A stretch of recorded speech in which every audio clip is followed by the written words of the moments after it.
الحمد لله الحمد لله وكفى وسلام على عباده الذين اصطفى أما بعد فأعوذ بالله من الشيطان الرجيم بسم الله الرحمن الرحيم وما أرسلنا في قرية من نبي إلا أخذنا أهلها بالبأساء والضراء لعلهم يضرعون ثم بدلنا مكان السيئة الحسنة حتى عفوا وقالوا قد مس آباءنا الضراء والسراء فأخذناهم بغتة وهم لا يشعرون ولو أن أهل القرى آمنوا واتقوا لفتحنا عليهم بركات من السماء والأرض ولكن كذبوا فأخذناهم بما كانوا يكسبون أفأمن أهل القرى أن يأتيهم بأسنا بياتا وهم نائمون أوأمن أهل القرى أن يأتيهم بأسنا ضحى وهم يلعبون أفأمنوا مكر الله فلا يأمن مكر الله إلا القوم الخاسرون آمنت بالله صدق الله مولانا العظيم وصدق رسوله النبي الأمي الكريم ونحن على ذلك من الشاهدين والشاكرين والحمد لله رب العالمين محترم ইমানদার দিনী ভাইরা আল্লাহ রব্বুল আলমিনের দরবারে লাখো কোটি শুকর। মহান আল্লাহ রব্বুল আলমিন আমাদেরকে এশারের নামাজের পর কোরআনুল করিমের এক মজমায় বসার তৌফিক দান করেছেন।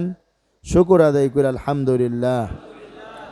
ইমানদার দিনী ভাইরা, আজকে আমরা সূরা আরাফের 94 নম্বর আয়াত থেকে 99 নম্বর আয়াত পর্যন্ত 12 নম্বর রুকুটি তেলাওয়াত করেছি। এই আয়াতে কারিমাগুলোর মধ্যে আল্লাহ রব্বুল আলমিন পূর্ববর্তী নবীদের যে ঘটনা এবং দৃষ্টান্ত আমাদেরকে শুনিয়েছেন, সেই ঘটনাগুলোর মতো আরও কতগুলো ঘটনার ইঙ্গিত দান করেছেন এবং আল্লাহ গজব কিভাবে মানুষের ওপর দান করেন সেটার বর্ণনা করেছেন এবং আল্লাহ পাক রব্বুল ইজ্জত আরও আমাদেরকে কিভাবে আযাব দিয়া ধ্বংস করতে পারেন, আমরা যেন এই ব্যাপারে আমরা যেন নিশ্চিন্ত না হয়ে যাই, এই জন্য আল্লাহ রব্বুল ইজ্জত এই আয়াতগুলোর মধ্যে আমাদেরকে সতর্ক করেছেন। 6টি আয়াত আমরা তেলাওয়াত করেছি, যার প্রথম আয়াতের মধ্যে আল্লাহ পাক ইরশাদ করেন, ওয়ামা আরসালনা ফি ক্বরিয়াতিন মিন নাবিয়্যিন ইল্লা আখাযনা আহলাহা বিল বাসাই والضراء لعلهم يضرعون। রব্বে কারীম ইরশাদ করেন, ওমা আরসালনা, আমি প্রেরণ করি নাই, ফি ক্বরিয়াতিন মিন নাবিয়্যিন, কোন জনপদের মধ্যে কোন নবী, ইল্লা আখাযনা আহলাহা, তবে যখনই পাঠাইছে নবীদেরকে তারপরে আমি ওই সমস্ত অঞ্চলের অধিবাসীদেরকে পাকড়াও করেছি, বিল বাসাই, বাসার মাধ্যমে, অর্থনৈতিক সংকটের মাধ্যমে, ওয়াদ-দাররাই, এবং বিপদ আপদ দুঃখ কষ্টের মাধ্যমে, লাআল্লাহুম ইয়াদ-দাররাউন, যেন তারা আমার প্রতি বিনয়ী হয়। তো আল্লাহ রব্বুল ইজ্জত এই আয়াতের মধ্যে বলতেছেন, আল্লাহ রব্বুল ইজ্জত মানুষকে হেদায়েত দেওয়ার জন্যে যখনই নবী পাঠাইছেন, নবীর দাওয়াতের পর আল্লাহ রব্বুল ইজ্জত তাদেরকে দুইভাবে পরীক্ষা করছেন। এক রকমের পরীক্ষা হলো আল্লাহ রব্বুল ইজ্জত নবীর দাওয়াতকে অস্বীকার করার কারণেই হঠাৎ আকস্মিক কোনো গজবে তাদেরকে লিপ্ত করেন নাই, বরং প্রথমে আল্লাহ রব্বুল ইজ্জত তাদেরকে অর্থনৈতিক সংকটের মধ্যে ফেলছেন, দুর্ভিক্ষের মধ্যে ফেলছেন, অভাব অনটনের মধ্যে ফেলছেন, যেন এই অভাবের মধ্যে পড়ে এটা বুঝে যে না আমাদের সবার মালিক কে, এই অভাব দূর করতে পারে কে, এটা বুঝানোর জন্য আল্লাহ অভাবের মধ্যে ফেলছেন। প্রথমে নবী দাওয়াত দিয়েছে, নবীর দাওয়াতকে অস্বীকার করছে, নবীর দাওয়াতকে গ্রহণ করে নাই, তো আল্লাহ রব্বুল ইজ্জত প্রথমেই তাদেরকে গজব দেন নাই। অতীতে আল্লাহ কোনো নবীর উম্মতকে এইভাবে গজব দিয়ে শেষ করে দেন নাই, যে নবীর কথা মানো নাই, ঠাস ঠাস করে গজব দিয়ে দিলাম, আকস্মিক বিপদ দিয়ে দিলাম, এটা আল্লাহ তাআলা করেন নাই। বরং আল্লাহ রব্বুল ইজ্জত আস্তে আস্তে তাদেরকে বুঝানোর চেষ্টা করছেন। কিভাবে? প্রথমে দিয়েছেন দুর্ভিক্ষ, অর্থনৈতিক দুর্বলতা। এখন অর্থনৈতিক দুর্বলতা দেওয়ার পরেও দেখা যায় মানুষ নড়ে না, ওটাকেও স্বীকার করতে চায় না, আরও মনে করে যে এরকম এগুলা কি, এগুলা তো জীবনে আসেই, সুখ দুঃখ বিপদ তো জীবনে আসবেই। এরপরে এই অর্থনৈতিক দুর্বলতাকে আল্লাহ আবার দূর করে দিয়েছেন, দূর করে দিয়ে তাদের মধ্যে বৃষ্টি বাদল দান করছেন, ফলে তারা আবার সুজলা সুফলা মাঠ পেয়ে গেল। এরপরে আল্লাহ এদের দুঃখ কষ্টের বিপদ আবার দিলেন, শারীরিক রোগ ব্যাধি, দুঃখ কষ্ট বালা মুসিবত এবার দিলেন অন্যভাবে, শারীরিকভাবে। এরপরও দেখা যায় এরা আল্লাহর দিকে ফিরে আসলো না। তো এই দুইটা হইতে কিন্তু অনেক সময় দরকার, একটা দুর্ভিক্ষ সৃষ্টি হওয়া, অর্থনৈতিক সংকটে পড়া, আবার এই সংকট শেষ হয়ে নিরসন হয়ে আবার শারীরিক রোগ ব্যাধিতে আক্রান্ত হওয়া, আবার এটা শেষ হয়ে যাওয়া, এটা একটা সময়ের ব্যাপার। দীর্ঘ সময় তাদেরকে এইভাবে বোঝানোর চেষ্টা করা হয়েছে। কোনোটা তো নবী থাকতেই বলা হয়েছে, কোনোটা নবী থাকতেই, যে তোমরা যদি আমার কথা না মানো, আমার দাওয়াতে সাড়া না দাও, তাহলে আল্লাহ তোমাদেরকে বিপদ আপদ বালা মুসিবত দিয়ে আক্রান্ত করবেন। তখন দুর্ভিক্ষ নবীর জীবদ্দশা চলে আসছে। আবার আল্লাহ পাকের হুকুমে দুর্ভিক্ষ কেটে গেছে, কিন্তু শারীরিকভাবে রোগ ব্যাধি এবং অসুস্থতা, বিপদ আপদ ভিন্নভাবে আবার তাদের উপরে আক্রান্ত হয়েছে। আল্লাহ বলেন এগুলো আমি কি জন্য দিলাম? লাআল্লাহুম ইয়াদদাররুন, যেন তারা আমার কাছে বিনয়ী হয়, যেন তারা বিনয়ী হয়। বিনয়ী বানানোর জন্যে আল্লাহ কষ্টের মধ্যে ফেলছেন, আল্লাহমুখী করার জন্যে। আল্লাহ অর্থনৈতিক দুর্বলতা দিয়েছেন আল্লাহমুখী করার জন্যে। এটাই হলো আল্লাহ রব্বুল ইজ্জত দুনিয়ার জীবনে আমাদের যে বিপদ আপদ বালা মুসিবত দান করেন, এর একমাত্র কারণ হলো এটাই। আমাদের বিপদ আসে কেন? আল্লাহমুখী বানানোর জন্য। বলেন বিপদ আসে কেন? অসুস্থ দেওয়া হয় কেন? আল্লাহমুখী বানানোর জন্যে। তো এই জন্য আল্লাহ রসুল সাল্লাল্লাহু আলাইহি সাল্লাম হাদিস শরীফে বলেন, আরে মুমিনের বিষয়টা তো বড় আশ্চর্যজনক। কি হয়েছে হুজুর? বলে মুমিন যদি বিপদের মধ্যে পড়ে তো বেচারা ধৈর্য ধারণ করে আর সবর করতে থাকে, এটা তার জন্য ভালো। আবার সে যদি সুখের মধ্যে পড়ে তাইলেও সে আল্লাহর শুকর আদায় করতে থাকে, এটাও তার জন্য ভালো। মুমিনের সুখের দিন শুকর আদায় করে, এই জন্য ভালো। দুঃখের দিন ধৈর্য ধারণ করে, এই জন্য ভালো। মুমিনের সুখটাও সুখ, মুমিনের দুঃখটাও সুখ, মুমিনের উভয়টা হালত ভালো। কিন্তু কাফেরের দুঃখটাও দুঃখ, সুখটাও দুঃখ। কারণ সুখের মধ্যে সে কোনো শুকর আদায় করে না, সুখ শান্তির জীবনে যে সুখ আদায় করে না, শুকর আদায় করে না, যার কারণে এই নিয়ামত তার চিরদিন থাকে না। আবার দুঃখের মধ্যে পড়লেও সে ধৈর্য ধারণ করতে জানে না, এই কারণে এই দুঃখ থেকেও সে তাড়াতাড়ি মুক্তি পায় না। কিন্তু মুমিন এর দুটোটা অবস্থাই তার জন্য ভালো। শুকর আদায় করে আলহামদুলিল্লাহ।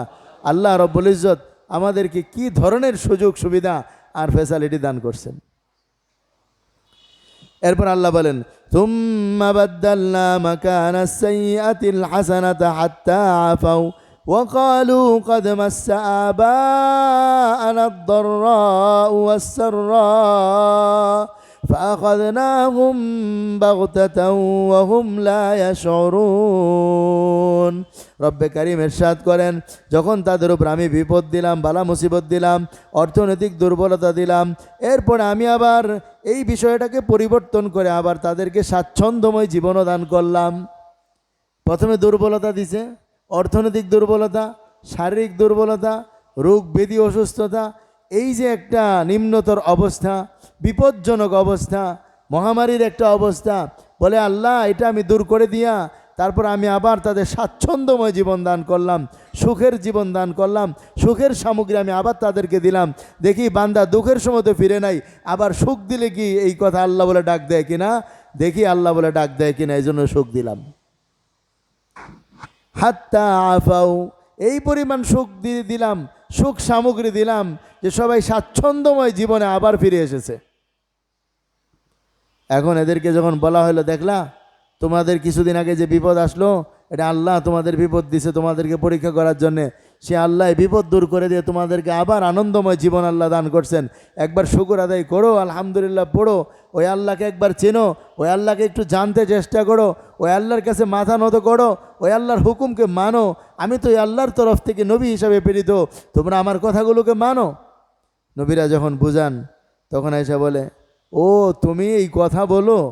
আরে মেয়ে, আমাদের বাপদাদাদের জীবনও সুখ দুঃখ ছিল, আমাদের 14 গোষ্ঠীর জীবনও সুখ দুঃখ ছিল। মানুষ মাত্রই সুখ দুঃখওয়ালা জীবন, মানুষের সবসময় সুখ যায় না, সবসময় দুঃখ থাকে না। যেমনভাবে সবসময় রাত থাকে না, সবসময় দিনও থাকে না, দিন আসে রাত আসে, এমনভাবে সুখ আসে দুঃখ আসে। বুঝো কিছু, খালি আল্লাহ আল্লাহ করো, সুযোগ পাইলেই খালি আল্লাহর কথা বলো, তুমি তো আসলে বুঝো না।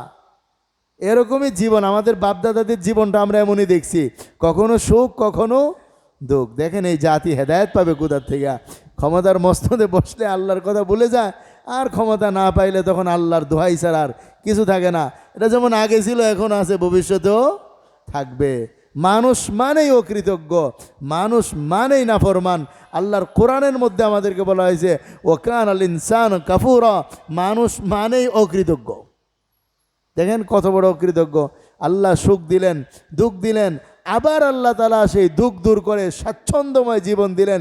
এখন বাপদাদার ইতিহাস নবীকে শোনা, বলে এগুলা তো কোনো কিছু না, সুখ দুঃখ মিলাই জীবন, তোমার দাওয়াত লাগবে না, তুমি তোমার দাওয়াত নিয়ে ব্যস্ত থাকো। এরপর আল্লাহ বলেন যে এখন তো চূড়ান্ত হয়ে গেছে সিদ্ধান্ত, আমি পরীক্ষা করলাম, সুখের পরে দুঃখ দিলাম, দুঃখের পরে সুখ দিলাম, অর্থনৈতিকভাবে তাদেরকে ধরার চেষ্টা করলাম, শারীরিকভাবেও তাদেরকে পাকড়াও করার চেষ্টা করলাম, কিন্তু এতেও যেহেতু তাদের সুবুদ্ধির উদর হয় নাই, এই জন্য এখন আর তাদের সুযোগ দেওয়ার সময় নাই। আল্লাহ বলেন, কি বলেন? ফাআখাযনাহুম বাগতাতাও ওয়া হুম লা ইয়াশউরুন, আমি আকস্মিক তাদেরকে পাকড়াও করে ফেললাম, তারা অনুভবও করতে পারে নাই, টেরও পায় নাই যে তারা ধরা খাওয়া যাবে। যেমন দেখেন বদরের যুদ্ধের মধ্যে আকস্মিকভাবে 313 জনের হাতে নির্মমভাবে মারা গেছে, নির্মমভাবে মারা গেছে মক্কার 70 জন বড় বড় কাফের লিডার। এরা কল্পনাও করতে পারে নাই নিরস্ত্র মুসলমানদের হাতে সব মারা যাবে, কিন্তু এরা তো মারা গেছে। আল্লাহ বলেন আখাযনাহুম বাগতাতান, আমি আচানক আকস্মিকভাবে ধরে ফেললাম।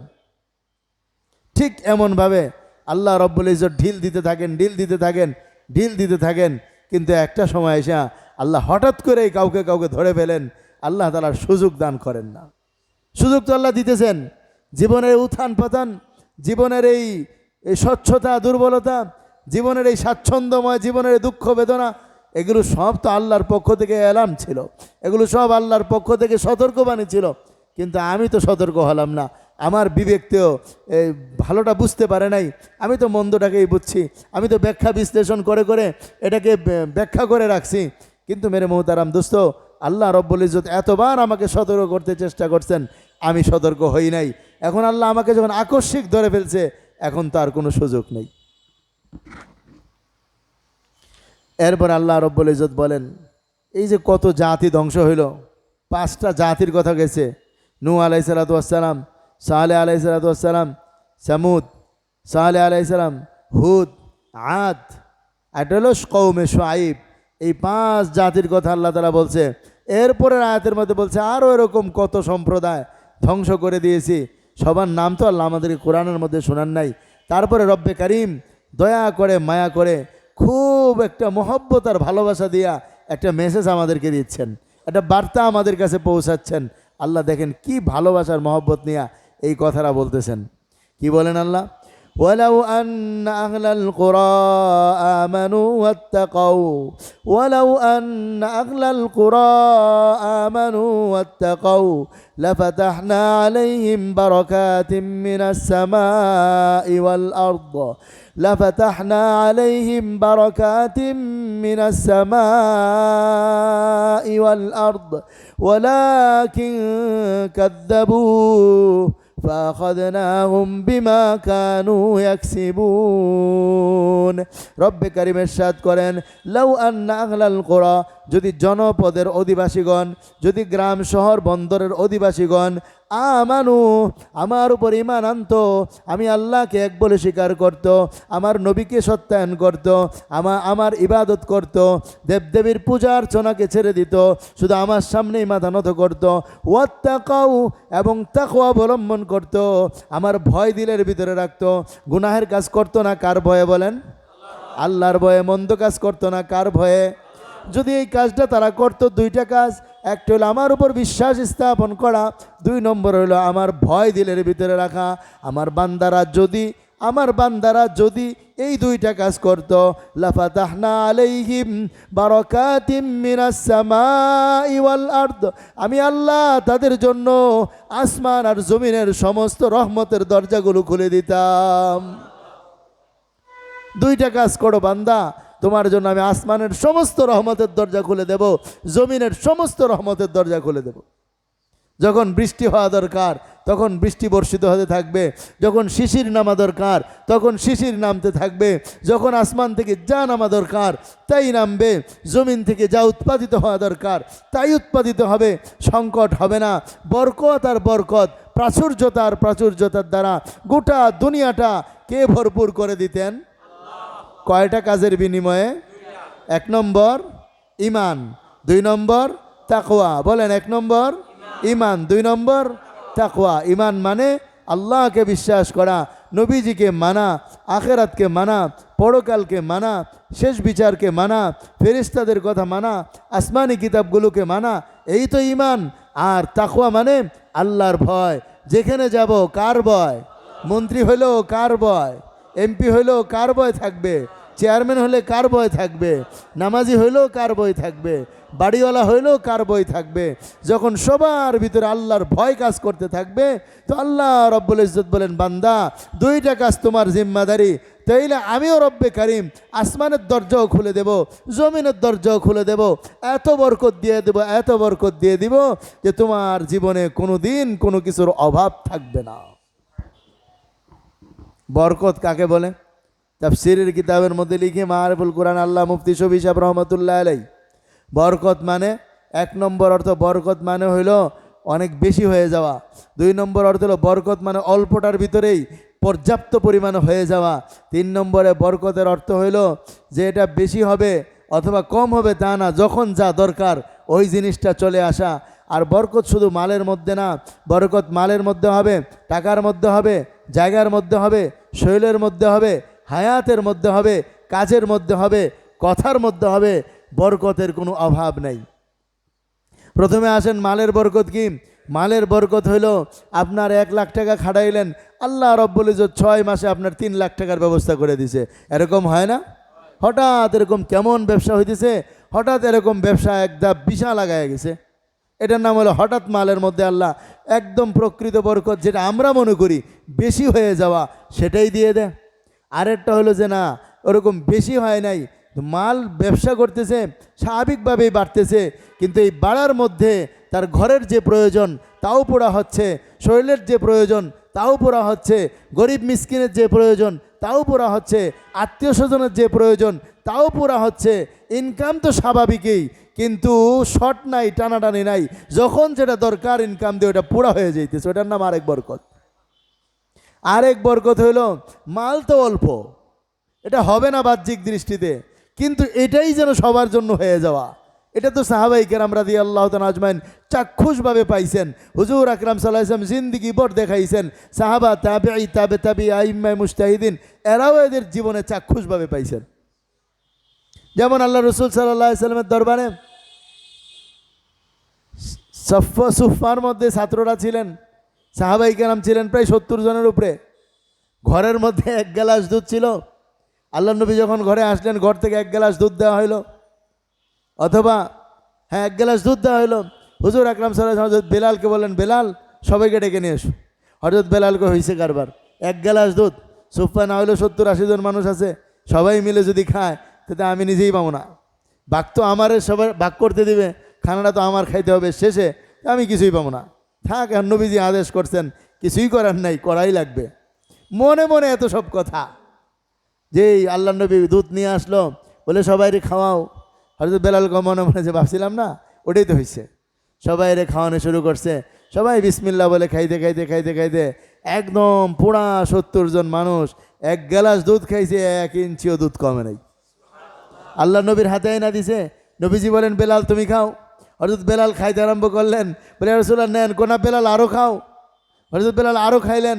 আল্লাহ নবী বলেন বেলাল আরও খাও। ইয়া রাসূলুল্লাহ আমি আর খাইতে পারতেছি না, আমার পেট ভরে গেছে। এরপর আল্লাহ রসুল সাল্লাল্লাহু আলাইহি ওয়াসাল্লাম সেই দুধ খেয়ে আল্লাহ রসুল দুধ পান করে গ্লাস শেষ করে দিলেন। 1 গ্লাস দুধের মধ্যে এরকম 70-80 জন মানুষ খেয়ে নেওয়া, এটাই হলো এক বিশাল বরকত। বলে আল্লাহ এই বরকতের দরজা এখনও খোলা রাখবেন, ওয়াদা করতেছেন আমাদের সাথে, ওয়াদা করতেছেন। সাহাবায়ে কেরাম এক যুদ্ধের মধ্যে গেছেন, খাবার নাই, কারো কাছে 1টা খেজুর, কারো কাছে 2টা খেজুর, কারো কাছে 1 মুষ্টি জব, কারো কাছে 1 মুষ্টি যাও, ইত্যাদি ইত্যাদি। হুজুর আকরাম সাল্লাল্লাহু আলাইহি সাল্লাম বললেন চাদর বিছাও। চাদর বিছাইছে, বললেন কার কাছে কি আছে সব এনে ঢেলে দাও, যার কাছে যা আছে সব ঢেলে দাও। সব ঢেলে দিছে। রসুল পাক সাল্লাল্লাহু আলাইহি ওয়াসাল্লাম বরকতের দোয়া করছেন আর বলছেন এইখান থেকে নিয়ে খাইতে থাকো। এইখান থেকে নিয়ে এত খাওয়া খাইছে, আবার এত জমাইছে যে এরপর এখানে শেষ হয় নাই। হযরত জাবের রাদিয়াল্লাহু তাআলা থেকে বাড়িতে একদিন উনি দেখছেন আল্লাহ রসুলের চেহারা, দেখে ভাবলেন যে আল্লাহ রসুল ক্ষুধার্ত। তাড়াতাড়ি বাড়িতে গিয়ে বিবিকে বললেন কি আছে ঘরে, অল্প কয়েকটা রুটি আর একটু গোশতের তরকারি আছে, জলদি দাও, আমার নবীজি অসুস্থ, ক্ষুধার্ত, আমি চেহারা দেখে বুঝছি। হযরত জাবের রাদিয়াল্লাহু তাআলা আনহু এগুলো সুন্দর করে নিয়ে তার ছেলেকে দিয়ে এরকমভাবে একদম আঁচলের মধ্যে লুকায়া, চাদরের নিচে লুকায়া লুকায়া পাঠাইছে, অন্যরা যাতে না দেখে, নবীজি একা খাবে। আল্লাহ নবী সাল্লাল্লাহু আলাইহি ওয়াসাল্লাম দেখা বলেন কে, জাবের পাঠাইছে? বলে হ্যাঁ, এই শোনো শোনো সবাই শোনো, আরে জাবের তোর বাড়িতে নাস্তা পাঠাইছে, চলো জাবের বাড়িতে যেয়ে খাবো। সব ছুটছে নবীজি সহকারে হযরত জাবের রাদিয়াল্লাহু তাআলা বাড়িতে। হযরত জাবের রাদিয়াল্লাহু তাআলা দেখেন যে ইয়া আল্লাহ, কারবার কি নবীজি সহ দলবল সব হাজির। বিবিকে যায় বললেন আরে ঘরে আর কি আছে, নবী তো সব নিয়ে এসে পড়ছে, কোনো পেরেশানির দরকার নাই, যেই নবী সব নিয়ে আইতে পারে ওই আল্লাহ সবাইরে খাওয়ায় বিদায় করতে পারে, আমাদের পেরেশানির দরকার কি? নবীজিও বুঝলেন জাবেরের অবস্থা খারাপ, পেরেশান হয়ে যেতেছে। জাবের পেরেশানি করো না, কি আছে নিয়ে আসো আমার কাছে। বলে নিয়ে আসছে রুটি আর গোশত। রসুল পাক সাল্লাল্লাহু আলাইহি ওয়াসাল্লাম বরকতের দোয়া দিয়া বললেন 10 জন করে বসাও। বলে দস্তরখান বিছাইছে, 10 জন করে বসাইছে। এক দল সাহাবি পেট ভরে খাওয়া গেছে, আরেক দল আবার পেট ভরে খাইছে, আরেক দল পেট ভরে খাইছে। এইভাবে যে কত দল খাইছে, খাওয়ার পরেও যা ছিল তাই রয়ে গেছে। এর নাম হলো এক আজীব বরকত। আল্লাহ কোরআনে ওয়াদা করতেছেন বান্দা, তোমার নবীকে যেই বরকতের দরজা আমি খুলছি, আমি আল্লাহ আসি না নাই? ওই বরকত এখনো হবে কি হবে না? শর্ত কয়টা? 2টা। কি কি? 1 নম্বর পূর্ণাঙ্গ ঈমান চাই, 2 নম্বর তাকওয়া, আল্লাহর ভয় চাই। ঈমান পরিপূর্ণ হতে হবে আর তাকওয়া পরিপূর্ণ হতে হবে। এই 2 জিনিস যাদের মুকাম্মাল হবে, পূর্ণাঙ্গ হবে, আল্লাহ রাব্বুল ইজ্জত বলেন আমি তোমাদের জন্য বরকতের দরজা আসমানেরটাও খুলে দেব, জমিনেরটাও খুলে দেব, সর্বপ্রকারের বরকতের দরজা খুলে দেব। তোমার নবী আর সাহাবাদেরকে যেই বরকত আমি দিয়েছি, আমি এখনও তোমাকে আর তোমার সন্তানদেরকে, তোমার দেশের মানুষকে আমি সেই বরকত এখনও দিতে পারি। এছাড়া আরও অনেক বরকতের কথা এবং বিভিন্ন কথা, যেমন হায়াতের মধ্যে বরকত। একজনের হায়াত, বলে ইনের তাকদিরে লেখা আছে তার হায়াত হচ্ছে 70 বছর। কত বছর হায়াত? 70 বছর। এই লোক গুনার কারণে, নাফরমানির কারণে আল্লাহ তার জীবনের বরকত নষ্ট করে দিছে। বলে 50 বছর সুস্থ থাকবে আর 20 বছর বিছনায় পড়ে থাকবে। এটা হলো হায়াতে বরকত হয় নাই। আর এই লোকের নেকের কারণে, আমলের কারণে, ঈমান আর তাকওয়ার কারণে আল্লাহ রাব্বুল ইজ্জত মৃত্যুর আগের দিন পর্যন্ত তারা সুস্থ রাখছেন। এটা হলো হায়াতের মধ্যে বরকত। অথবা এমনও হতে পারে যে আল্লাহ তার ইমান আমলের কারণে আরও কত বছর বাড়াইয়াও দিয়েছেন, ওটাকে আমরা জানি? আল্লাহ পাক ভালো জানেন। তাহলে বরকতের দুই অর্থ। আমার জীবনটাকে উপলব্ধি করার জন্যে, জীবনটাকে ভোগ করার জন্যে আমি যদি ঈমান আর তাকওয়া নিয়ে অগ্রসর হই, তো আমার যতদিন হায়াত আছে ঠিক ততদিন পর্যন্ত আল্লাহ রব্বুল ইজ্জত আমাকে সুস্থ স্বাস্থ্যের সাথে দুনিয়াতে জীবনের সাথে বেঁচে থাকবার তৌফিক দিবেন। অথবা আমার অন্যায় অনাচার পাপাচারের কারণে আমাকে এরকম ভোগান্তির মধ্যেও ফেলতে পারেন। তাই বলে মেরে মোহতারাম দোস্ত, কেউ যদি এরকম বিছানায় পড়ে যায়, এই কথা ধারণা করা কোনো ক্রমেই ঠিক হবে না ইনার জীবনের বরকতটা কেন নষ্ট হয়ে গেছে, হয়তো তিনি গুনাহগার ছিলেন, নাউজুবিল্লাহ। কারণ এমনও হতে পারে আল্লাহ রব্বুল ইজ্জত তার জন্য আখিরাতের মধ্যে যে মাকাম আর জায়গা লিখে রাখছেন, এই বান্দা আমলের মাধ্যমে সেই জায়গা এখনও পৌঁছতে পারে নাই। শেষ জীবনে এসে 2-1 বছর বিছানার মধ্যে কষ্ট দিয়া আল্লাহ তার ওই আমল নামায় তার জান্নাতের যে স্পেশালি মাকাম দিছিলেন, ওই মাকামের মালিক বানায় দিতেছেন। আর ইনার খেদমতে কিছু মানুষকে নিয়োজিত কইরা তাদেরও আমল নামায় বিশাল সওয়াব দিয়া জান্নাতের একটা বিশাল মাকামের মালিক বানায় দিতেছেন। এই জন্য কেউ রোগী হয়ে বিছানায় পড়লে তার প্রতি বদগুমানি কুধারণা করা কি জায়েজ হবে? কোনো ক্রমেই না। হ্যাঁ, বরকতের বিষয়টা এরকমভাবে বয়ান করা হয়েছে। আল্লাহু আকবার। তো আল্লাহ নবী কি বল, আল্লাহ কি বললেন? ওয়ালাউ আন্না আহলাল কুরা আমানু ওয়াত্তাকাউ লাফাতাহনা আলাইহিম বারাকাতিম মিনাস সামাই ওয়াল আরদ ওয়ালাকিন কাযযাবু। আল্লাহর কোরআন বলে, রব্বে কারীম বহু মায়া এবং দয়া আনিয়া বান্দাদেরকে ডেকে বলতেছেন, আমার বান্দারা যদি তোমরা ঈমান আনো, তাকওয়া অর্জন করো, ঈমান আনো এবং তাকওয়া অর্জন করো, তাইলে আমি আল্লাহ আসমানের বরকতের দরজাও খুলে দেব, জমিনের দরজাও খুলে দেব। কিন্তু ওয়ালাকিন কাযযাবু, কিন্তু আমার বান্দারা তো ঈমান আনে নাই, তাকওয়া অবলম্বন করে নাই, বরং ঈমানওয়ালা নবীর ঈমানের দাওয়াত দানকারী নবীকে তারা মিথ্যা প্রতিপন্ন করেছে, আমার অস্তিত্বকে তারা মিথ্যা প্রতিপন্ন করেছে, আমার দাওয়াতকে তারা মিথ্যা সাব্যস্ত করেছে। এই মিথ্যা সাব্যস্ত করার কারণে আসমানের বরকতের দরজা আমি খুলে দেই নাই, জমিনের বরকতের দরজা আমি খুলে দেই নাই। ফাআখাযনাহুম বিমা কানু ইয়াকসিবুন, তাদের কৃতকর্মের কারণে আমি তাদেরকে পাকড়াও করে ফেলছি। যেরকম কওমে আদ জাতি, সামুদ জাতি, সালেহ আলাইহিস সালামের জাতি, শুআয়ব আলাইহিস সালামের জাতি, নূহ আলাইহিস সালামের জাতি, এদের ঘটনা গেল। এদেরকে আল্লাহ এই কথা বলাইছিলেন, ঈমান আনো, তাকওয়া অবলম্বন করো, বরকতের দরজা খুলে দেব। কিন্তু ঈমান আনে নাই, তাকওয়া অবলম্বন করে নাই, যার কারণে আমি তাদেরকে কৃতকর্মের কারণে পাকড়াও করছি। কিসের কারণে পাকড়াও বলেন না? কিসের কারণে? নিজের কর্মের কারণেই নিজেরা পাকড়াও হয়। রব্বে কারীম কাউকে অযথা পাকড়াও করেন না। আফামিনা আহলুল কুরা আন ইয়াতিয়াহুম বাসুনা বায়াতা ওয়া হুম নাইমুন। এখন 3টা আয়াতের মধ্যে আল্লাহ রাব্বুল আলামিন সতর্কবাণী করতেছেন, এই মিয়া, আফামিনা আহলুল কুরা, জনপদের অধিবাসীরা কি নিরাপদ হয়ে গেল, নিশ্চিন্ত হয়ে গেল? আন ইয়াতিয়াহুম বাসুনা বায়াতা, যে তাদের কাছে রাত্রিবেলায় কোনো আযাব এসে যাওয়ার ব্যাপারে, ওয়া হুম নাইমুন, তারা ঘুমন্ত থাকবে, তারা ঘুমন্ত থাকবে, ঘুমন্ত অবস্থায় থাকবে। আর এই রাত্রিবেলা তাদের ওপর কোনো আযাব এসে যাওয়াতে কি তারা নিরাপদ হয়ে গেল, নিশ্চিন্ত হয়ে গেল? মানে আল্লাহ এটা বলতে যাচ্ছেন, তোমরা যে ঘুমায় থাকো, ঘুমের মধ্যে আমার আযাব থেকে নিশ্চিন্ত হয়ে ঘুমায়ও না, আমি ইচ্ছা করলে রাতেও আযাব দিয়ে তোমাদেরকে ধ্বংস করে দিতে পারি। আল্লাহ আযাব দিলে কি রাত দিনের কোনো প্রয়োজন আছে? আল্লাহ বলে না, তোমরা ঘুমায় থাকবা, ওই ঘুমের ভিতরেই তোমাদের জীবনের সাঙ্গপাঙ্গ শেষ হয়ে যাবে, তোমাদের জীবন শেষ হয়ে যাবে। নিশ্চিন্তা ঘুমাও, ঈমান আনো না, তাকওয়ার উপর চলো না, আল্লাহকে ডাকো না, নবীর কথা মতো চলো না, কোরআন সুন্নাহ মতো চলো না, আর নিশ্চিন্ত হয়ে ঘুমাচ্ছ, আমি আল্লাহ তোমাদেরকে রাত্রেও পাকড়াও করতে পারি, এতে নিশ্চিন্ত হওয়ার কিছু নাই। বলে রাত তো আরামের রাত, ঘুমের রাত। বলে না না, এই রাতে আমি পাকড়াও করতে পারি। আগের অতীতের বহু মানুষকে রাত্রেবেলা পাকড়াও করছি। এরপর আল্লাহ বলেন, আওয়া আমিনা আহলুল কুরা আন ইয়াতিয়াহুম বাসুনা দুহাও ওয়া হুম ইয়ালাবুন, জনপদের অধিবাসীরা কি, লোকালয়ের অধিবাসীরা কি এই ব্যাপারে নিরাপদ হয়ে গেল যে দিনে বেলা তাদের উপরে কোনো আযাব আসবে না? দিনের বেলা তাদের উপরে আযাব আসা থেকে এমতো অবস্থায় যে তারা খেলাধুলার মধ্যে মত্ত থাকবে, আর এই সময় আযাব আসা থেকে কি তা নিরাপদ হয়ে গেল? মানে রাতেও নিরাপদ না তোমরা, দিনেও নিরাপদ না। আমি আল্লাহ চাইলে রাতেও যখন তোমরা ঘুমে বিভোর থাকো আযাব দিয়ে ধ্বংস করে দিতে পারি। আমি আল্লাহ চাইলে দিনের বেলা যখন তোমরা খেলাধুলায় মত্ত থাকো তখনও তোমাদেরকে আযাব দিয়ে ধ্বংস করে দিতে পারি। আল্লাহ রাতেও পারেন, দিনেও পারেন। আল্লাহর জন্য রাত কোনো বাধা না। দিনে বেলা আযাব দিলে যে মানুষ দেখে ফেলবে তাও কোনো পার্টিশন না, বরং আল্লাহ চাইলে রাতেও পারেন, আল্লাহ চাইলে দিনেও পারেন। বান্দা তুমি রাতেও নিরাপদ না, তুমি দিনেও নিরাপদ না।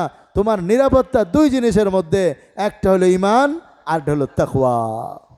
নিরাপত্তা কয় জিনিসের মধ্যে? কি কি ভাই? ঈমান আর তাকওয়া, ঈমান আর তাকওয়া। ঈমান তো বিশ্বাস করা, তাকওয়া মানে আল্লাহর ভয়, তাকওয়া মানে আল্লাহর ভয়। এরপরে আল্লাহ বলেন আফামিনু মাকরাল্লাহ ফালা ইয়ামানু মাকরাল্লাহি ইল্লাল কওমুল খাসিরুন। আফামিনু মাকরাল্লাহ,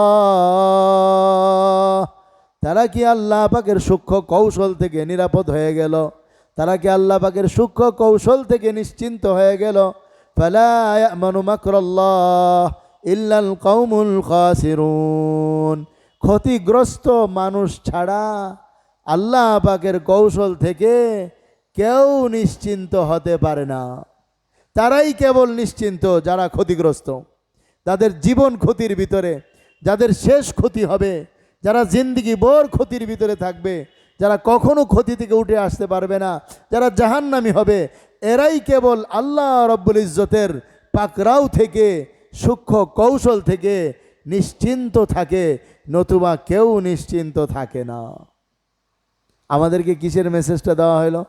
নিশ্চিন্ত থাকার নাকি আল্লাহর ভয়ের? আল্লাহর ভয়ের। দিনেও আল্লাহর ভয়, রাতেও আল্লাহর ভয়, সকালেও আল্লাহর ভয়, বিকালেও আল্লাহর ভয় থাকতে হবে। না জানি আমার কৃতকর্মের কারণে আমার উপর গজব এসে যায় কিনা। এই ভয়টা যদি আমার আপনার ভিতরে থাকে তো এই ভয়ের নাম হলো তাকওয়া। এই ভয়ের নাম কি ভাই? তাকওয়া। এটাই তো আল্লাহর ভয়, যে না জানি আমার অপরাধের কারণে গজব এসে যায় কিনা। এটার নামই হচ্ছে আল্লাহর ভয়। এই আল্লাহর ভয়ের দাম অনেক বেশি, অনেক বেশি। এই ভয়টাই একমাত্র মানুষকে মানুষ বানাইতে পারে।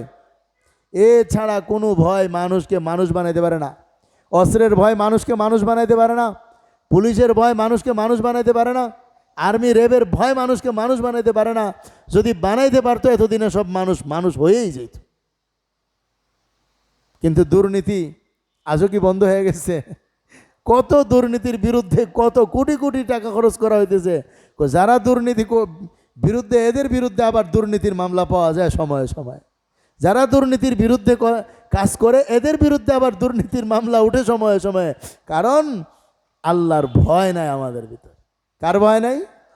আল্লাহর ভয় যদি থাকতো, চোর চুরি করতো না, ডাকাত ডাকাতি করতো না, ঘুষখোর ঘুষ খাইতো না, সুদখোর সুদ খাইতো না, দুর্নীতিবাজরা দুর্নীতি করতো না। যে কোনো চেয়ারের মালিক হইলে সে নির্ভয় হয়ে যেত না। কারণ কোরআন তো বলছে, এই মিয়া রাত্রেবেলা কি ঘুমের সময় নিরাপদ ঘুমাও? দিনের বেলা কি মনে করো খেলাধুলার সময় আমার আযাব আসবে না? আমার আযাব রাতেও আসতে পারে, দিনেও আসতে পারে। তুমি যে চেয়ারে বসে আছো সেই চেয়ারও আসতে পারে। তুমি যে সিংহাসন দখল করে আছো সেই সিংহাসনও আমার আযাব আসতে পারে। সুতরাং কোনো জায়গায় নিরাপদ না। নিরাপত্তা দুই জিনিসের মধ্যে, এক ঈমান আর একটা তাকওয়া। এক আল্লাহর বিশ্বাস করো, নবীর উপর ঈমান আনো। দুই নম্বরে যেখানেই থাকো কাকে ভয় করো? আল্লাহকে ভয় করো। উমর ফারুক রাদিয়াল্লাহু তাআলা আনহু একদিন জঙ্গলার মধ্যে গেছেন, মাঠে ময়দানে মরুভূমিতে ঘুরতেছেন। দেখেন একটা রাখাল বকরির চড়াইতেছেন। রাখালের কাছে গিয়ে বলে, রাখাল ভাই আমার একটু দুধ দাও, একটু দুধ খাই। কন্যা মালিকের অনুমতি নাই, দুধ দেওয়া যাবে না। মুসাফির মানুষ, আমার একটু দুধ দাও তুমি। না না, দুধ দেওয়া যাবে না, মালিকের অনুমতি নাই। আচ্ছা তাহলে এক কাজ করে একটা বকরি বিক্রি করে ফেলাও। কত আমি মালিক রেজা কি বলবো? মালিক রেজা বলবা বাঘে খায়া ফেলেছে। ওহ কি সুন্দর কথা শিখায়া দাও মিয়া, বাঘে খায়া ফেলেছে আমার এই মালিক না দেখে। ফাইন আল্লাহ, আল্লাহ কোথায়? আল্লাহ দেখে না আমাকে? মিথ্যা কথা শিখাও তুমি আমাকে। হযরত ওমর বলেন, চেনো আমাকে? না আমি তোমারে চিনি না। আমি ওমর আমিরুল মুমিনিন, এই বেচারা খাপতে আরম্ভ করছে, হুজুর ভুল হয়ে গেছে, মাফ করে দেন। না, কোনো ভুল হয় নাই। তোমার মতো এরকম কর্মচারী যতদিন পর্যন্ত আমার রাষ্ট্রে থাকবে, আমার রাষ্ট্রে দুর্নীতি হবে না, চুরি চুট্টামি হবে না, আমার রাষ্ট্রের মানুষগুলো সব মানুষ থাকবে, এরকম কর্মচারী আমার দরকার। আজ কর্মচারী খুঁজেন আপনি? ওমর রাদিয়াল্লাহু তাআলার প্রেসিডেন্ট খুঁজেন নাই, ওমর রাদিয়াল্লাহু আসাল্লে দরবার সাহাবাদেরকে খুঁজেন নাই, ওমর রাদিয়াল্লাহু তাআলা কোন দেশে কাকে গভর্নর বানাইছেন, তার ঈমান আর তাকওয়া কতটুকু সেটা খুঁজেন নাই। ওমর রাদিয়াল্লাহু খুঁজছেন এক আদনা নিম্ন শ্রেণীর একজন মানুষ, রাখাল। আরে রাখালের আমল ঠিক আছে কিনা? বলে না, রাখালের আমল ঠিক আছে, উপরের আমল তো ঠিক, নিচের আমলও ঠিক, মাঝখানের সমস্ত মানুষের আমল ঠিক। আজ মেরে মোহতারাম দুস্থ, উপরের আমলও ঠিক নাই, নিচের আমলও ঠিক নাই, মাঝখানেও ঠিক নাই। আমাদের দরকার আসেনি এরকম হওয়ার। তো আমাদের আজকের সবক কয়টা? দুইটা জিনিস। কয়টা জিনিস লাগবে? 1 নম্বর ইমান, 1 নম্বর ইমান, 2 নম্বরে তাকওয়া, আল্লাহর ভয়। এই দুইটা জিনিস হইলে আমাদের আল্লাহ কি দিবেন? আসমান আর জমিনের বরকতে সব দরজা খুলে দিবেন। মেরে মোহতারাম দোস্ত, এই হলো আমাদের আজকের কথার একমাত্র খোলাসা কথা। আর দ্বিতীয়, এই দুই জিনিস না থাকলে কি হবে? দিনেও নিরাপত্তা নাই, রাইতেও নিরাপত্তা নাই, সকালেও নিরাপত্তা নাই, বিকালেও নিরাপত্তা নাই। যে কোনো সময় আযাব এসে আমাদেরকে গ্রাস করতে পারে। আর আল্লাহর আযাব থেকে নয়রাস কে? যে সবচাইতে ক্ষতিগ্রস্ত, সেই কেবল নয়রাস। আল্লাহ রব্বুল ইজ্জত আমাদের সবাইকে এগুলোর উপর আমল করার তৌফিক দান করেন।